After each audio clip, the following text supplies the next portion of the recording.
Video एक बार जरूर देखिएगा। आप लोग अच्छा लगे तो चैनल को सब्सक्राइब जरूर कर लेना। आप लोग वीडियो में बने रहे, देखते हैं हमारा जय कथा। तुलसीदास ने रामचरितमानस लिखा है और वाल्मीकि जी ने रामायण लिखा है। तो तुलसीदास जी ने ये लिखा है कि जो हनुमान जी है वो वानर है, लेकिन वाल्मीकि जी ने ये लिखा है कि वो बस एक ट्राइबल कम्युनिटी के थे जो मंकी ट्राइब को प्रमोट करते थे। तो उस हिसाब से तो तुलसीदास जी ने कलयुग में लिखा है, तो हम उनकी बात क्यों माने फिर? वाल्मीकि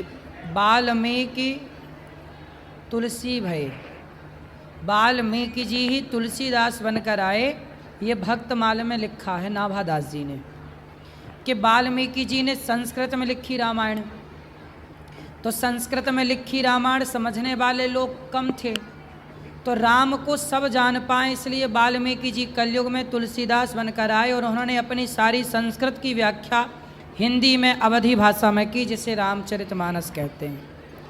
तो उसमें फिर डिफरेंस क्यों है? क्योंकि रामचरित सतकोटि अपारा। रामायण कितनी है? सॉरी, रामायण कितनी है? कितनी है मतलब? आपसे मैं पूछ रहा हूँ रामायण कितनी है? कितनी?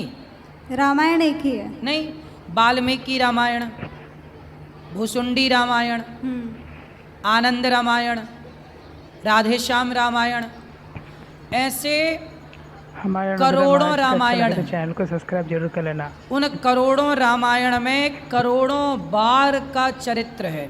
भगवान के चरित्र कोई एक थोड़ी है। राम जी कोई एक बार थोड़ी आए। त्रेता जब आया तो राम जी आए, रावण बदल गया, कोई और रावण बना, जय विजय रावण बने, प्रताप भानु रावण बना एक बार, तो एक बार शिव के गण रावण कुंभकर्ण बने। तो जैसे आपके गांव में रामलीला होती है ना, तो रामलीला तो सेम है, पर पात्र बदल गए। पहले सीता कोई और बनी थी, अब कोई और, राम कोई और बना था, अब कोई और, है ना।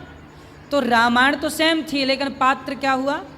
बदल गया। उसी प्रकार जैसे संडे मंडे आया, बार बार हर महीने में 4 संडे आ जाता है, उसी तरह हर बार सतयुग त्रेता द्वापर कलयुग, फिर सतयुग त्रेता द्वापर कलयुग, फिर सतयुग त्रेता द्वापर कलयुग। तो हर बार जब भगवान का मन होता है त्रेता में आने का, तो राम जी आते हैं, रावण बदल जाता है, कौशल्या माँ बदल जाती, पात्र बदल जाते हैं, राम वही रहते हैं, फिर अनेक अनेक लीलाएं करते हैं। तो मानना रियली मानना किसको है, वाल्मीकि रामायण या तुलसीदास? सारी रामायण माननी है, कोई भी अप्रमाणित नहीं है। काकभूषुंडी रामायण में भी कुछ कथाएं हैं जो यहाँ नहीं है, वो वहाँ हैं। ऐसा है ना बेटा कि राम जी की कथाएं अनंत हैं। कितनी हैं? अनंत। उन्हें लिखा ही नहीं जा सकता एक में, इसलिए अनेक बनी, कुछ यहाँ हैं तो कुछ वहाँ हैं, कुछ वहाँ। जैसे पुस्तक एक होती है, पर एक पुस्तक में पाठ अनेक होते हैं। जैसे मुंशी प्रेमचंद्र जी हैं, उन्होंने कहानियाँ लिखी, पंच परमेश्वर, गवन लिखा, गोदान लिखा। अब गोदान जो है वो कहानी पंच परमेश्वर की पुस्तक में थोड़ी लिख सकते थे, तो उन्हें बहुत सारी पुस्तकें लिखनी पड़ी। उसी तरह एक पुस्तक में राम जी की कथा आती ही नहीं, इसलिए अलग अलग समय पे अलग अलग चीज़ें लिखी गईं। एक रामायण हनुमान जी ने भी लिखी थी, पर उसे उन्होंने विसर्जित कर दिया था। और ये भी क्वेश्चन है कि जैसे हमारा जब ह्यूमन का डेथ होता है, उसके बाद में फिर वो अपने कर्मों के हिसाब से नर्क में जाते हैं, फिर उनको जैसे गरुड़ पुराण के हिसाब से शायद वहाँ पे उनको तब तक उनको पनिश किया जाता है जब तक उनका कंप्लीट नहीं हो जाता। फिर 84 लाख योनियाँ भी होती हैं। तो इतना सब होने के बाद भी फिर ह्यूमन बर्थ जब होता है तो उसमें किस मतलब पापों का कर्म मिलता है? सारे पाप नरकों में नहीं भोगे जाते। ये बताओ, डॉक्टर बड़े हॉस्पिटल में कोई भर्ती है, तो आपने डॉक्टर ने छुट्टी कर दी, अरे ये आदमी अब बिल्कुल ठीक, छुट्टी कर दी, लेकिन छुट्टी करने के बाद भी दवाइयाँ महीने भर चलती हैं कि नहीं? हाँ। ड्रेसिंग महीने भर चलती है कि नहीं? अब आप किसी को फ्रैक्चर हो गया, फला फला हो गया, तो उसकी छुट्टी तो हो गई हॉस्पिटल से, लेकिन अभी भी उसकी ड्रेसिंग चल रही है, अभी भी उसकी पट्टियाँ बदल रही हैं, अभी भी उसकी दवाई चल रही है, अभी भी परहेज चल रहा है कि नहीं? छुट्टी हो गई मतलब ये नहीं कि आप बिल्कुल दौड़ने लग गए। उसी तरह नर्क से आप बड़े बड़े जो पाप ऑपरेशन हॉस्पिटल में हो गया, बाकी ड्रेसिंग बाकी आप करते रहना, कराते रहना, यही है कि बड़े बड़े पाप तो आपको नरक में भोगा लिया जाता है, छोटे छोटे पाप जो आपने किए वो आपको यहीं आके भोगने पड़ते हैं। कुछ 84 लाख योनियों में भोगने पड़ते हैं। 84 सबसे बड़े VIP पाप तो नरक में, उससे थोड़ा कम पाप 84 लाख योनियों में, उससे भी जो थोड़ा कम पाप थे वो यहीं आके भोग रहे हैं लोग। और एक लास्ट क्वेश्चन है कि जैसे आपका एक पॉडकास्ट था जो मैंने एक क्लिप देखी थी जिसमें आप बोल रहे थे कि जो रेप केसेस होते हैं या सेक्सुअल असॉल्ट इस टाइम पे होता है वो लड़कियों की वजह से होता है। नहीं, ऐसा कभी नहीं बोला आपको। नहीं, मैंने सुना था तो उसमें वो सुनने और सुनाने का तरीका गलत रहा होगा, आपने सुनी गलत चीज़ होगी, मीन्स आपने पूरी बात ना सुनी होगी, बीच की 30 सेकंड की बात सुन ली होगी। हाँ, लेकिन मेजरली अभी जैसे 4 महीने की लड़की से लेकर 70 या 80 इयर्स की जो औरतें होती हैं उन तक भी होता है। तो मेन प्रॉब्लम इस चीज़ का है कि हमारे इंडियन एजुकेशन सिस्टम में सेक्स एजुकेशन इतना ये लोग प्रमोट नहीं करते हैं।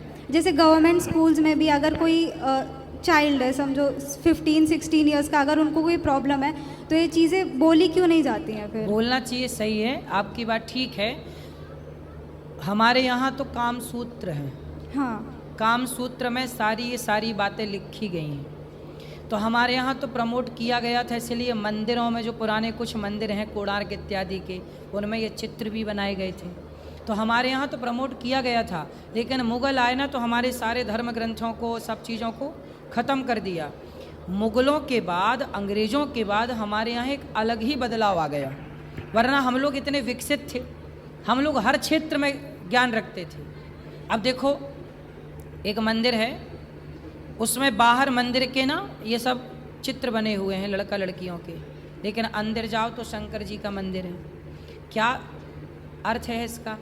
कि पहले इन सब चीज़ों से मन भर लो, फिर देखो भीतर कौन बैठा है, भगवान। तो यही अर्थ था इन मंदिरों को बनाने का, कि तुम पहले इनसे तृप्त हो जाओ, फिर जाके ईश्वर की आराधना करना, तब तुम्हारा चित्त भटकेगा नहीं, स्थिर एक शिवलिंग में, एक भगवान में लग जाएगा। तो उद्देश्य भीतर कौन बैठा है, भगवान। जी, हाँ। बाहर कौन है, चित्र है गलत, वो गलत नहीं है।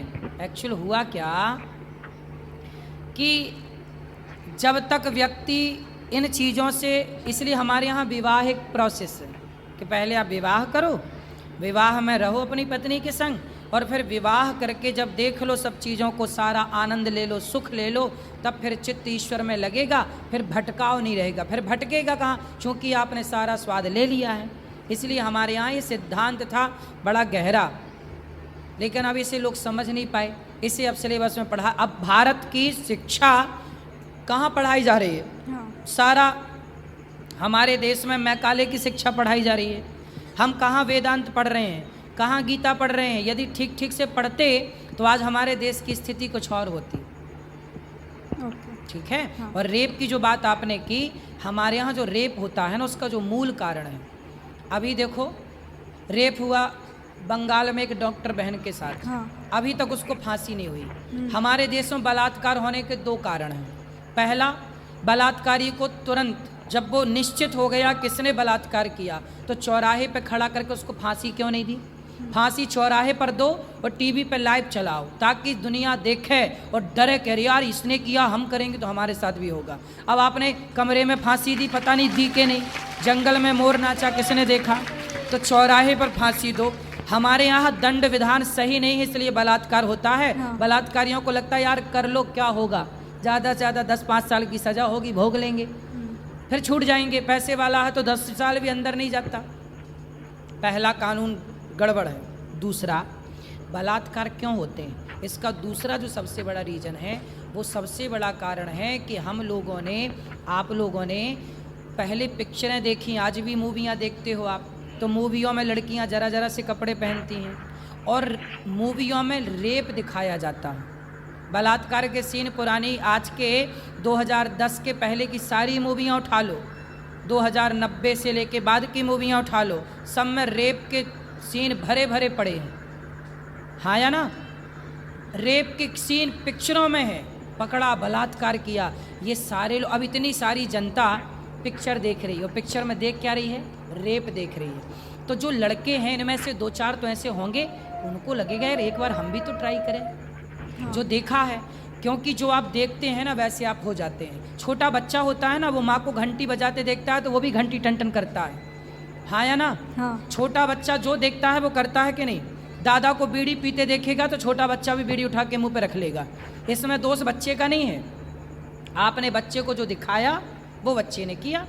ये बात मानती हो ना आप? हाँ। कि जो बच्चे देखते हैं, ऐसे ही समाज जो देखता है ना बेटा, बॉलीवुड में नंगे होके फोटो खिंचा रहे हैं, जब वो देखते हैं तो आज की लड़कियां फटे फटे कपड़े काहे पहन रही हैं? देखती हैं वो कम कम कपड़े क्यों पहन रही हैं? उनकी गलती नहीं है, देख रही हैं। बलात्कार क्यों हो रहे हैं?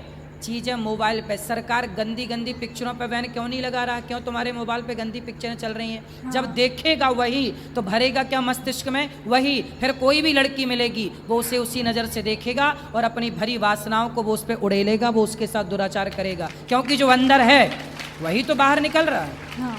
आप सहमत हैं इस बात से? हाँ। 3 गलतियां हैं। पहला तो हमारा कानून कमज़ोर है, दूसरा बॉलीवुड गलत प्रचार कर रहा है, लड़कियों के वस्त्र उतार के नचा रहा है, दिखा रहा, और आप लड़कियों को कोई ऐतराज़ नहीं है कि तुम अर्धनग्न क्यों पिक्चरों में दिखा रहे हो। इससे समाज उत्तेजित हो रहा है, फिर नुकसान हो रहा है। तीसरा, सरकार क्यों नहीं ये गंदी गंदी चीज़ों पर बैन लगाती? आज हर बच्चे के पास मोबाइल है, बच्चा मोबाइल पे देखता, कुछ भी देखता है, कोई गंदी चीज़ आ जाए उसके मोबाइल पे और वो देखे तो क्या प्रभाव पड़ेगा उसके भीतर? तो ये किसकी जिम्मेदारी है? आज चाइना के भीतर गूगल नहीं चलता, उसका खुद का गूगल है। हाँ। चाइना के भीतर यूट्यूब नहीं चलता, या कुछ चीज़ें हैं नहीं चलती, उसका खुद का सॉफ्टवेयर है, खुद का सिस्टम है। हम भारत के लोग क्यों बैठे हाथ पे हाथ रख के, हम क्यों नहीं अपनी चीज़ें डेवलप कर रहे हैं? हम क्यों नहीं गूगल को ख़त्म कर रहे हैं? हाँ। हम क्यों नहीं अपनी चीज़ें लेके आए? हम क्यों गूगल पे निर्भर रहें? हम अपना क्यों ना करें? हम क्यों ना एक अपना कानून बनाए कि नहीं, हमारे देश में कोई गंदी फ़ोटो, गंदी चीज़ यूट्यूब हो, गूगल हो, अन्य प्लेटफॉर्म हो, कोई वायरल नहीं कर सकता? क्यों नहीं प्रतिबंध है? हमारे यहाँ कुछ भी चलता है, कौन जिम्मेदार है इनका? मेन प्रॉब्लम तो गवर्नमेंट है। फिर 3 लोग जिम्मेदार हैं, मैंने तीनों के नाम बताए। हाँ। ओके। अब चौथा कोई आपको पता है तो आप बताओ। चलो ठीक है। गुरुजी, हम जैसे एकादशी को उपवास रहते हैं तो दूसरे दिन जैसे बोलते हैं कि साधु या किसी को खाना खिला के फिर खाना चाहिए, अगर वो पॉसिबल ना हो तो फिर हमें क्या करना चाहिए?